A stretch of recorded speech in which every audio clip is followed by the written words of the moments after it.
Oh, what a memory. The Beaver's back. Now we're going to show you a scene of still the Beaver 20 years later. We're going back to Mayfield. We're going to have a pop quiz right after. You have to guess who comes in. Set up the scene. When you set up the scene and see what we're going to see. Well, actually, Beaver is getting a divorce, and he wants custody of his 2 kids. And Wally is an attorney, and so naturally, Beaver goes to the best attorney he knows, his brother Wally.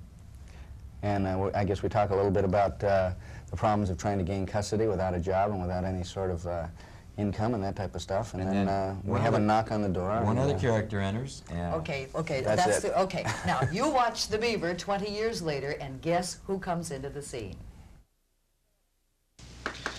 Now, on child support, I've got it down to $750 a month, payable on the 1st. Plus, we're gaining some ground on visitation privileges. You get the boys every other weekend, plus alternating major holidays and summers when not in camp, which, of course, you pay for. Wally, it's not enough. Well, we're still negotiating, Beav. I want custody. You want what? Custody. What, are you crazy? Well, you're always telling me I should figure out what I want to do. Well, I have. I want to bring my kids back to Mayfield so that they can grow up in a home full of love and understanding and a lot of good stuff in the icebox. You don't stand a chance. Well, why not? You've got no visible means of support, no permanent domicile. I'll do whatever it takes. Now, are you with me or not? Look, Beaver, I gotta be honest with you. Custody is a long, drawn-out process. You'd probably have a better chance of becoming Miss America. Yes? Tell him to wait. Hey, Wally. I just need you to sign... Ah, look what the cat dragged in. How you doing, Squirt? That must be your bicycle outside. You know, you ought to be more careful. Somebody might steal your bell. Knock it off, Eddie. Hey, not now, Jack. I'm on a roll. So the little woman tossed you out on your ear, huh? What happened? She finally get her eyesight back? Well, at least my wife didn't turn me into the IRS. Okay, did you guess who that was? You get 5 points. Eddie Haskell. Sure. Eddie Haskell Construction. Exactly the same. He's a He's construction incredible. person these days. Well, actually, he's supposedly a construction. He's actually not a police officer with the Los Angeles Police Department. But in the show, he's building Tony's house. And in a lot of ways, he's unbuilding it as fast as he's building it. Now, all of the characters, how many are going to be brought back for this special show? I haven't counted, but there's probably about a dozen or so, I suspect, maybe 8 or so.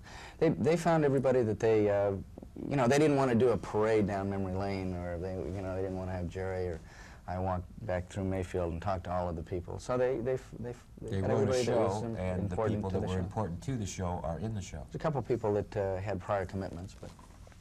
Now, this was originally on the air in 1957. Right. And ran till 1963. Mm-hmm. Was it all in black and white? Was it all shot in black and white? All Yes, it half-hour was. black and white film. Why do you think recently it's become a cult? It's become a classic that people are looking at it now differently than we looked at it then? Well, I don't know if it's so recent. As a matter of fact, as soon as it went off prime time, it started showing 3 and 4 times a day. And in many areas, it still does that. So it's just, I think it's the quality of the show. The writing was so good. Joe Conley and Bob Mosier, the original writers, were excellent. The situations are believable because they're from real life. It's not really fluff. Some of it, you know, tends to be a little more of a situation comedy than some of the other shows that were on at that time. And I think people just really appreciate and like it. But you know, I really thought it was so syrupy. So syrupy. Well, go back and watch it again. Really, go back and watch, and especially the first year and a half, 2 years, or you know, even the first 3 years show, and watch for the subtleties. Because what happens is, you know, mom's in her high heels and she's got her pearls on and she's vacuuming. That's a little unrealistic. Dad comes home and he's always got a tie on. He wears it to the dinner table. Now that's not unrealistic necessarily, because, for example, Joe Conley, who was a writer, always wore a tie. I never saw him without a tie. Barbara Billingsley's husband, who is just recently deceased, I never saw him without a tie, and he used to have dinner with a tie on all the time. So there are people that are very formal that have that kind of...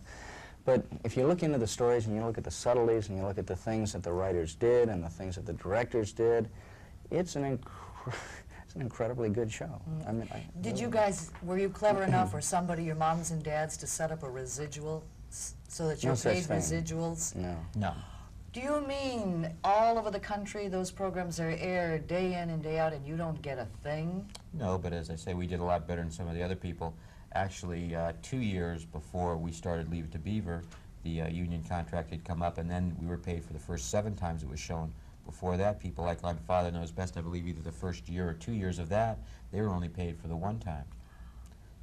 So there are inequities, but we gain a lot of fans, and it's still on the air, Yeah. so we have a lot How more old friends. were you when you first started being the Beav? Well, I actually did the pilot when I was 6 and started doing the 6. show when I was 7. Had you had any prior acting experience? Oh, a little bit. I started when I was 2 years old. I've done probably 200 TV shows. Oh, you had a little bit. Just a little You were bit, just so darling. About 50 movies. I'd worked with Alfred Hitchcock. I'd worked with Bob Hope. I'd worked with Alan Ladd. So I'd had quite a bit of work before I did Leave It to By the Beaver. age of 6, you had that behind you in your repertoire. What a And Tony, resume. how old were you, Tony? I was 12. Oh, when the show well, you started. were an old person. Yeah. Child actors, child actors. Do you watch yourself on the shows? Do you see them? What do you think when you see yourself? I don't really, to be honest with you, watch that much. However, I have a 4-year-old son who gets up in the morning and watches.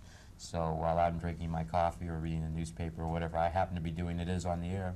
And it's a very good show. I like it. And he likes it, so that's what's more important. What do you think when you see yourself that age? I don't know. It's almost like watching somebody else. I really, there's no emotional kind of a response that occurs. I watch it, and I think there's some things that I do that are. I mean, Jerry's incredible because when he was a kid, he could never say a line badly. I mean, it was like automatic. I mean, it was you put the line in front of him, and he said it perfectly. But I thought that I did a lot of good work on that show, and it's interesting because the acting styles have changed, and during that particular period, acting styles were a little bit broader, quite a bit broader because of live television, because of the theater base and where it started. So when I see a lot of the stuff that we did that was considerably more subtle and tending towards more realism, I think it's very interesting that that was, kind of one of the first things that brought that whole movement around. You look great. You really look great. Well, you look terrific, too. But I didn't have my own series when I was 6. Well, you should have. Okay, the next time around, that's where we're going to do it that way. all right. Sounds good. The Beaver's back. Watch the whole cast. It'll be so fun to see everybody assembled. Well, thank you. On Leave It to Beaver 20 years later. Thank you so much. A pleasure to meet you. Thank you. And stay with us. 10/11 Morning continues.